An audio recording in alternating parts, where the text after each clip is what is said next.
సుధాకర్ రెడ్డి గారు నమస్తే సార్. నమస్తే అండి శ్రీకాంత్ గారు.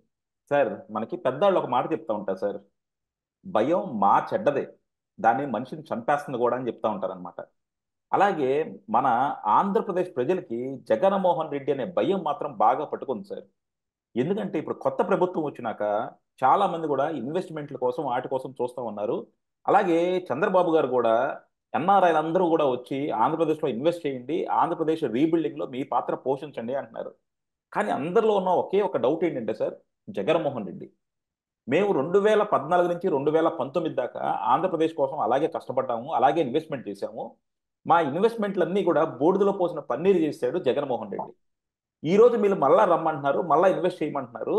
మేము చేస్తాం, మాకు మట్టి మీద మాకు అంత ప్రేమ ఉంది, ఆంధ్రప్రదేశ్ డెవలప్ చేయాలన్న అభిలాషలో కూడా మాకు ఉంది.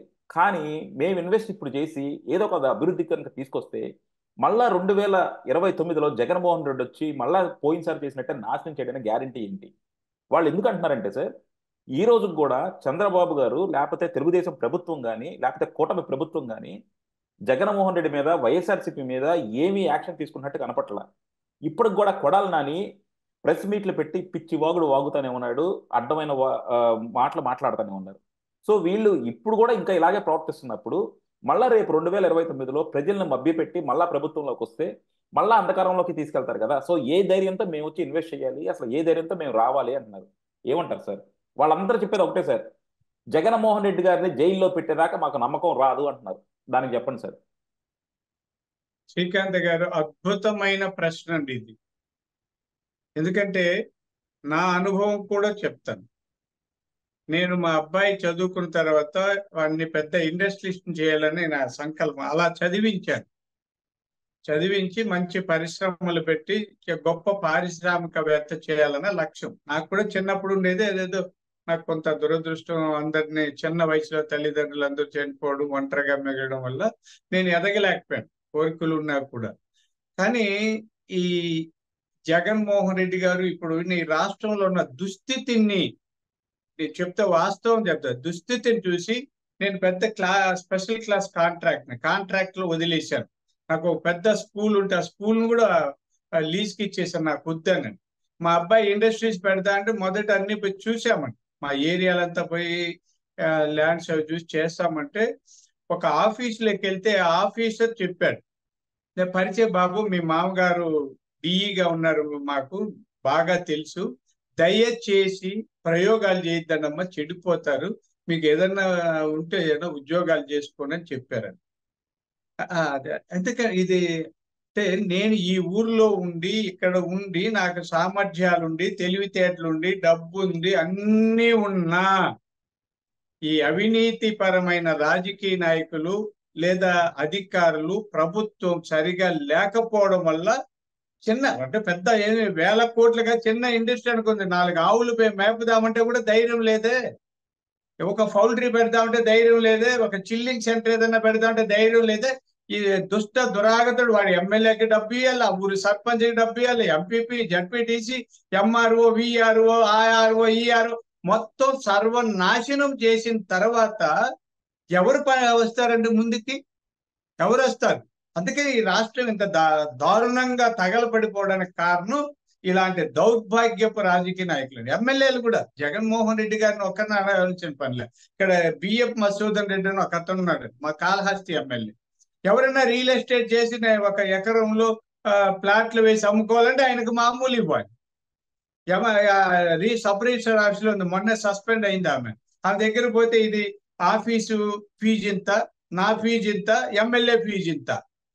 ఏం దారుణం అండి! ఇవన్నీ అనుభవం అయిన పారిశ్రామికవేత్తలు భయపడటంలో తప్పేమీ లేదు, తప్పేమీ లేదు.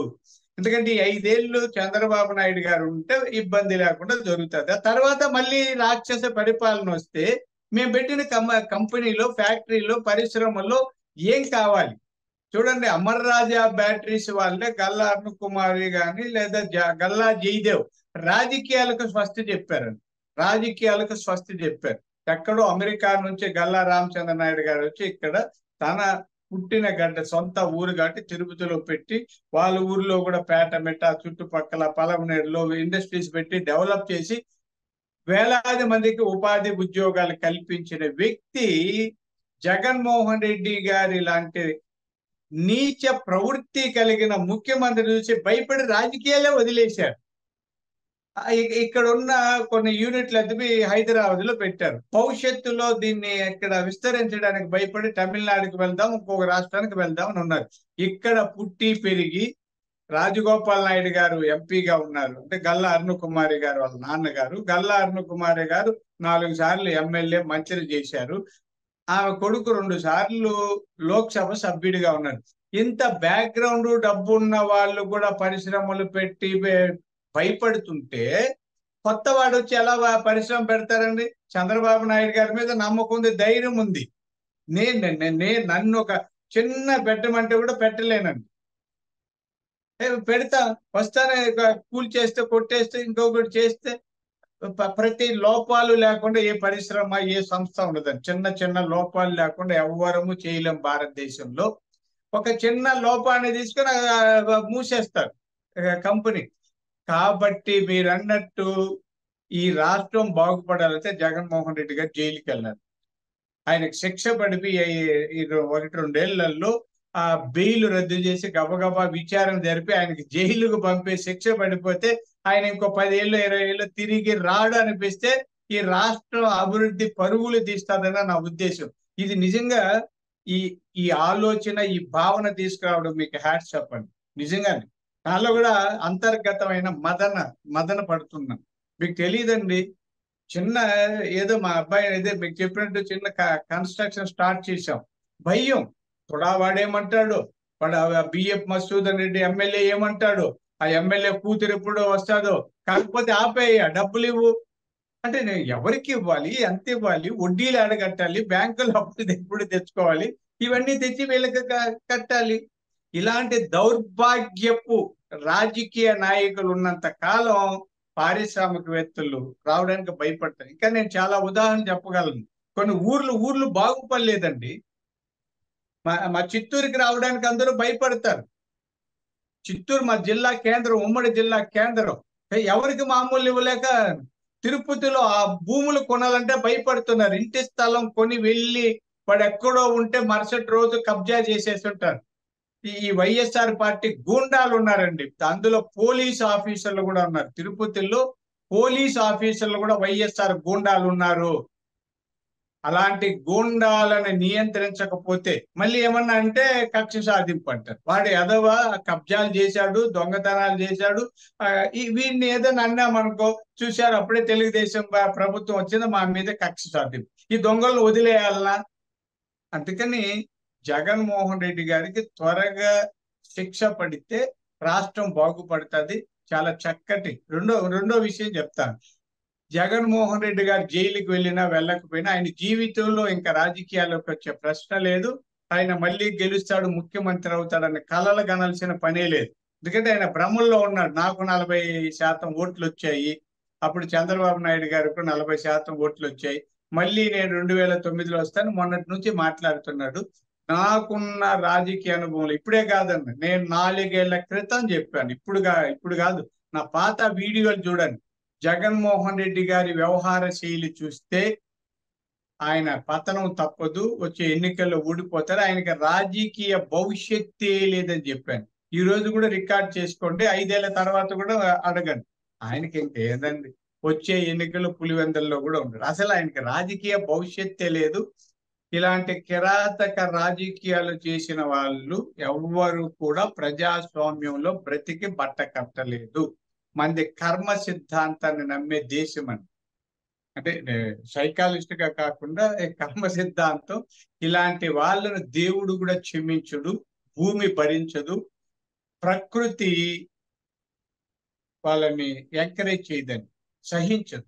కాబట్టి జగన్మోహన్ రెడ్డి గారు మళ్ళీ రాజకీయాల్లోకి వస్తారనేది భయం అవసరం లేదు. భయం వీడండి, పరిశ్రమలు పెట్టండి, అభివృద్ధిని కాంక్షించండి అని అందరికీ నేను మనస్ఫూర్తిగా విజ్ఞప్తి చేస్తున్నాను. Thank you sir, thank you very much. ఎందుకంటే నిజంగా ఎష్యూరెన్స్ మాత్రం డెఫినెట్గా ఇప్పుడు పాలకపక్షంలో ఉన్న తెలుగుదేశం వాళ్ళు కానీ, జనసేన కానీ, కూటమి కానీ ఇవ్వాలి. అందరికీ ఉన్న ఇంకో భయం ఏంటంటే బీజేపీ ఇంకా జగన్మోహన్ రెడ్డి దత్తపుత్రుడిగానే చూస్తుంది. సో బీజేపీ ఆశీస్సులు జగన్మోహన్ రెడ్డికి ఉంటాయి. సో అందుకే జగన్మోహన్ రెడ్డిని అరెస్ట్ చేయలేరు అంటున్నారు. అలాగే చంద్రబాబు గారికి వచ్చినట్టు మళ్ళీ రేపు పొద్దున జగన్మోహన్ రెడ్డికి అధికారం వస్తుందంటే మీరు అన్న దాంట్లో నేను ఏకీభవిస్తాను సార్. జగన్మోహన్ రెడ్డికి వచ్చిన సువర్ణ అవకాశాన్ని చేతులారా నాశనం చేసుకున్నాడు జగన్మోహన్ రెడ్డి. నిజంగా జగన్మోహన్ రెడ్డికి వచ్చింది 2 ఎలక్షన్స్ మ్యాండేట్ అనమాట. అలాంటి వాళ్ళు ఏ చిన్న చిన్న తప్పులు చేసినా సరే ఈజీగా ప్రజలు యాక్సెప్ట్ చేసి ఇంకోసారి అధికారం ఇచ్చేవాళ్ళు. కానీ ఆయన చేసుకున్న తప్పులకి ప్రజలు ప్రతిపక్ష హోదా ఇవ్వకుండా కూడా చేశారు. సో డెఫినెట్గా చంద్రబాబు గారు మాత్రం ఈసారి జనరాజ్యంగానే పాలన చేస్తారు. అలాగే ఆయనకి ప్రజాపక్షము అలాగే అభివృద్ధి అనేది కాంక్షంగా చూస్తున్నారు కాబట్టి డెఫినెట్గా జగన్మోహన్ రెడ్డి గారికి రారు అని అయితే మనకి ఇప్పుడు కనిపిస్తుంది. కాకపోతే ఇంకా అది 5 సంవత్సరాలు ఉంది కాబట్టి దాని గురించి ఆలోచిద్దాం సార్. కానీ మీరు అన్నట్టు ఏంటంటే జగన్మోహన్ రెడ్డి గారిని జైల్లో వేస్తే తప్ప ఇన్వెస్టర్లకు కాన్ఫిడెన్స్ రాదు. బట్ ఆ కాన్ఫిడెన్స్ క్రియేట్ చేయడంలో తెలుగుదేశం కూడా ఎంత మేరకు ముందడిగేస్తుందో చూద్దామండి. Thank you sir. Thank you very much.